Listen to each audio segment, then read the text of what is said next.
Hello everyone, I am Kenshin. Welcome to Say History.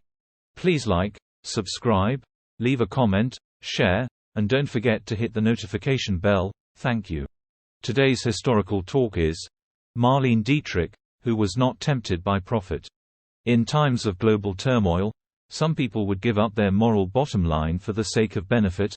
They cover their actions with money and power, like the New York Times, which has been speaking for the Chinese Communist Party for a long time. In addition to belittling such figures, this time I want to use a positive example to mock these lowly people who flatter for benefits. Let's talk about Marlene Dietrich during World War II, who was not swayed by profit, to highlight the stark contrast. Born on December 27, 1901, Marlene Dietrich was a German actress, singer, and dance performer.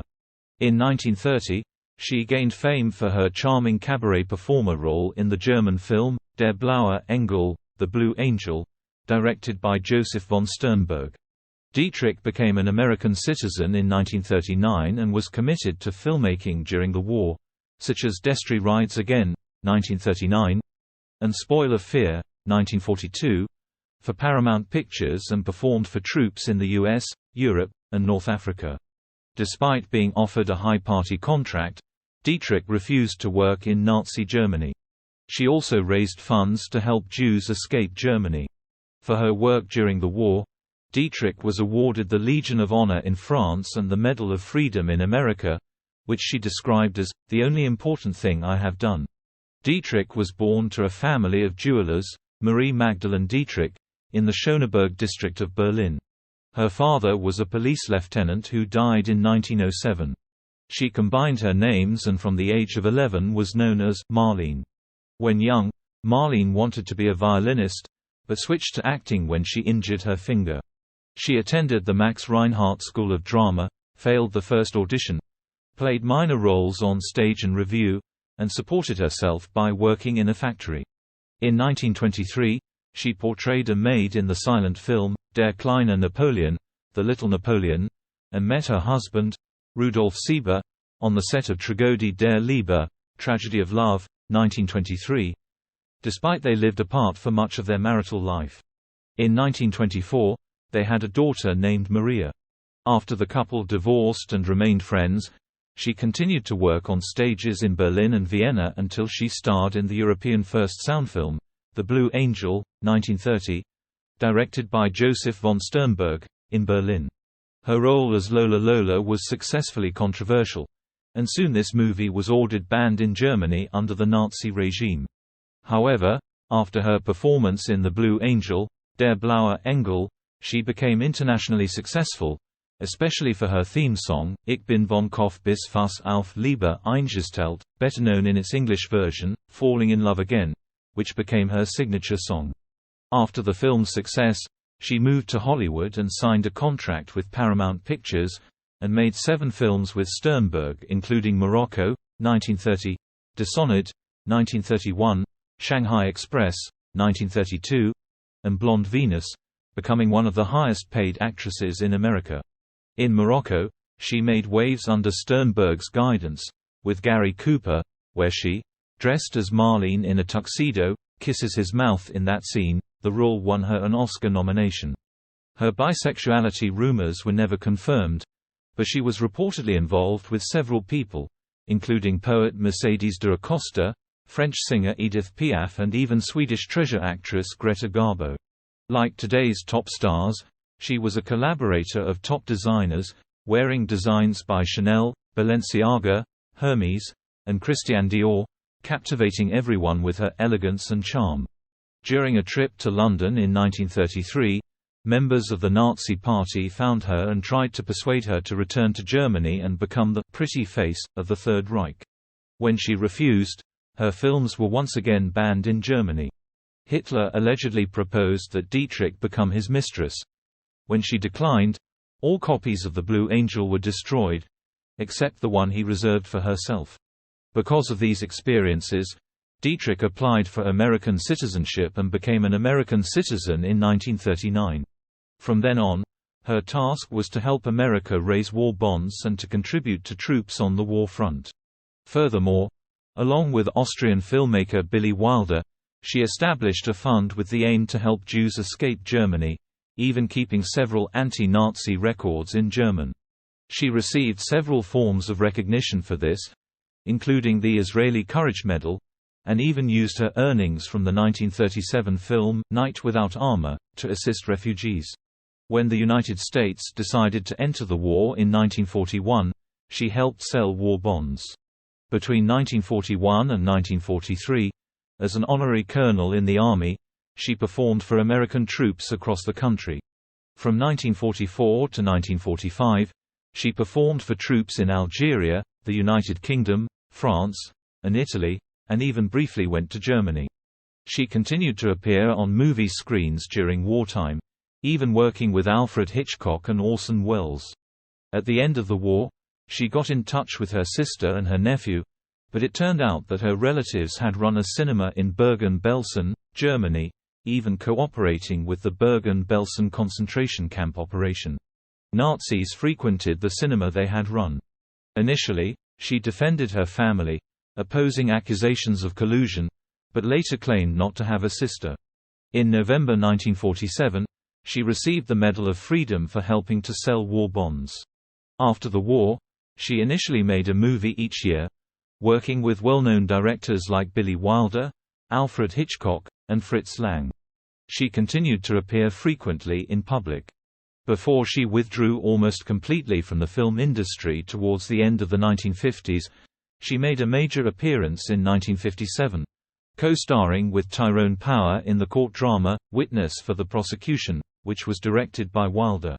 Afterwards, she continued to tour and perform around the world. From the end of the war until the 1970s, she was a cabaret performer. During this time, she established a partnership with composer and arranger Burt Bacharach, who was responsible for arranging music to showcase her deep vocal range. How important was Bacharach to Dietrich? In her memoir, she wrote, "From that decisive day, I worked like a robot, trying to regain the image of the beautiful woman that had been shaped with his help. Over the years, I achieved success in this effort because I was always thinking about him, always yearning for him, always searching for his wings, always battling with self-pity. He became so indispensable to me. Without him, I no longer enjoyed singing. When he left me, I wanted to give up everything. I lost my director, my support, my teacher, my master." In 1960, she performed in West Germany, East Germany, and Israel. However, when she returned to West Germany for a tour, the reactions were mixed. Despite negative attitudes from the media and some Germans protesting loudly, accusing her of betraying her homeland and even receiving 2 bomb threats, her performances still attracted large audiences. Among the warm welcoming Germans was the mayor of Berlin, Willy Brandt, who, like Dietrich, was an exile opponent during Nazi rule. Despite the successful performances, they were financially disastrous, leading her to believe she would not return for performances. Conversely, the situation in East Germany was quite different. During her performances in Israel, she asked audiences, many of whom were Holocaust survivors, to allow her to sing in German, breaking Israel's taboo against using German. In 1965, she was awarded the Israeli Medal of Valor, becoming the first woman of German origin to receive the honor, in recognition of her brave adherence to principles and her consistent friendship with the Jews. Like Greta Garbo, she wanted to leave her fans with the image of her in the best condition. She only appeared on screen twice in the 1960s and only once in the following 10 years. Her status as a film icon may also be attributed to this kind of strict restraint. In 2010, she received a star on the Berlin Walk of Fame. Until September 1975, her performance schedule remained busy. When Clive Hirschhorn asked her why she continued to perform, she said, "Do you think this is fascinating? It's a great life. Do I do this for my health? Well, it's not. It's hard work. If I didn't have to work, who would?" As she aged from her 60s to 70s, her health continuously declined. In addition to overcoming cervical cancer in 1965, she also experienced poor blood circulation in her legs, forcing her to increasingly rely on painkillers and alcohol to sustain her overall well-being. In 1973, she fell unexpectedly during a music fair in Maryland, injuring her left thigh and requiring skin grafts to heal the wound. The following year, in August 1974, she suffered a fractured right leg. On September 29, 1975, her performing career essentially came to an end when she fell from the stage during a performance in Sydney, Australia, breaking a thigh bone. The next year, her husband Rudolf Sieber died of cancer on June 24.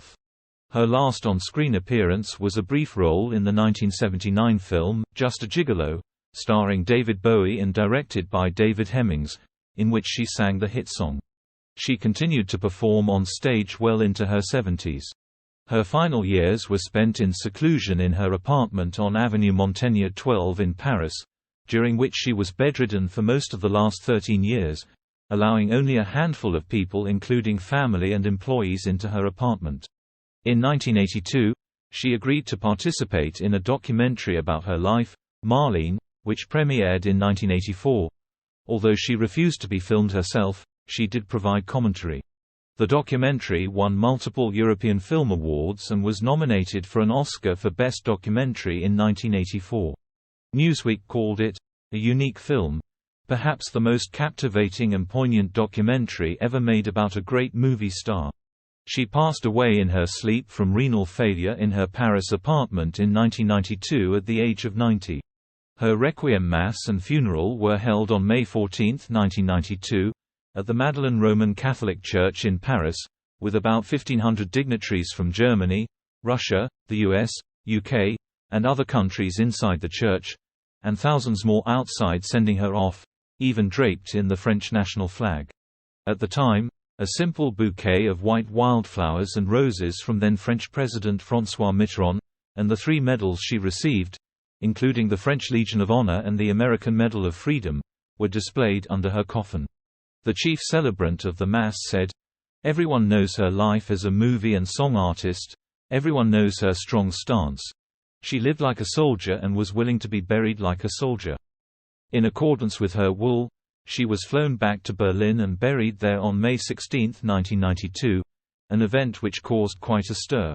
As her coffin passed through Berlin, bystanders threw flowers up towards it, an apt tribute as everyone knew how she loved flowers and would have kept the flowers given to her after her performances for subsequent shows. She is interred near her mother, Josephine von Losch, at Schöneberg, also near the house where she was born. Once, when asked about her experience of leaving Germany and touring Europe during the war, she commented, "It wasn't a heartbreaking time. I did what I thought was right. I did my best." In November 2005, her daughter and grandson revealed in an interview with the German magazine, Der Spiegel, that Dietrich had been politically active during her years of seclusion, maintaining contact by telephone with world leaders, including American President Reagan, Soviet Secretary-General Gorbachev, and British Prime Minister Thatcher, with her phone bill exceeding $3,000 a month. In 1989, her appeal to save the Babelsberg studios from bankruptcy was broadcast on BBC Radio, and she spoke on television by phone at the time of the fall of the Berlin Wall. Similarly, in the spring of 1990, she addressed her fellow Berliners in Germany over French Armed Forces radio and conversed with former French President Mitterrand, discussing his promise to her that Berlin would be the capital of a unified Germany, a very appealing yet unofficial presidential statement for its time. Returning to the present, Die.